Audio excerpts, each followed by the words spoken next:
ಮನೆಯವರಿಂದ ದೂರ ಇದ್ದರೆ ಯಾವ ಫಂಕ್ಷನ್ಗಳನ್ನೂ ಅಟೆಂಡ್ ಮಾಡೋಕ್ಕಾಗಲ್ಲ ಅನ್ನೋದಕ್ಕೆ ನಾನೇ ದೊಡ್ಡ ಎಕ್ಸಾಂಪಲ್.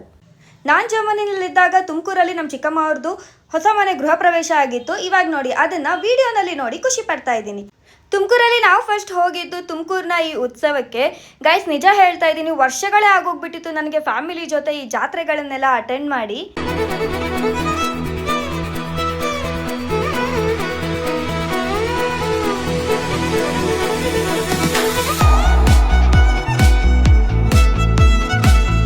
ಆ್ಯಂಡ್ ನಿಮಗಿದು ಗೊತ್ತಿತ್ತಾ, ಅಕ್ಷಯ ತೃತೀಯ ದಿನ ಬರೀ ಚಿನ್ನ ಮಾತ್ರ ಅಲ್ಲ, ಇವನ್ ದಿನಸಿ ತೊಗೊಂಬಂದ್ರು ಕೂಡ ಮನೆಗೆ ತುಂಬ ಒಳ್ಳೇದಾಗುತ್ತೆ ಅಂತ ಹೇಳ್ತಾರೆ.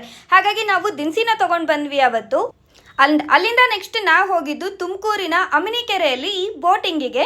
ಆ್ಯಂಡ್ ಗಾಯ್ಸ್, ತುಮಕೂರಿಗೆ ಹೋಗಿದ್ದ ಗ್ಯಾಪಲ್ಲಿ ನಾನು ಮೈಸೂರು ಟ್ರಿಪ್ನ ಕೂಡ ಮುಗಿಸ್ಕೊಂಡೆ. ಸೊ ನಾಳೆ ನಾನು ಮೈಸೂರು ಕಥೆನ ಕೇಳಕ್ಕೆ ರೆಡಿ ಆಗಿರಿ ಅಂತ ಹೇಳ್ತಾ, ನಿಮ್ಗೇನಾದರೂ ನನ್ನ ಕಂಟೆಂಟ್ ಇಷ್ಟ ಆದಲ್ಲಿ ಮರಿದೇ ನನ್ನ ಅಕೌಂಟ್ನ ಫಾಲೋ ಮಾಡಿ. ಒಂದು ವೇಳೆ ಫಾಲೋ ಆ್ಯಂಡ್ ಸಬ್ಸ್ಕ್ರೈಬ್ ಮಾಡಿದರೆ ಮತ್ತೆ ಸಿಗುವ ಅಂತ ಹೇಳ್ತಾ, ಅಲ್ಲಿವರೆಗೂ ಬಾಯ್.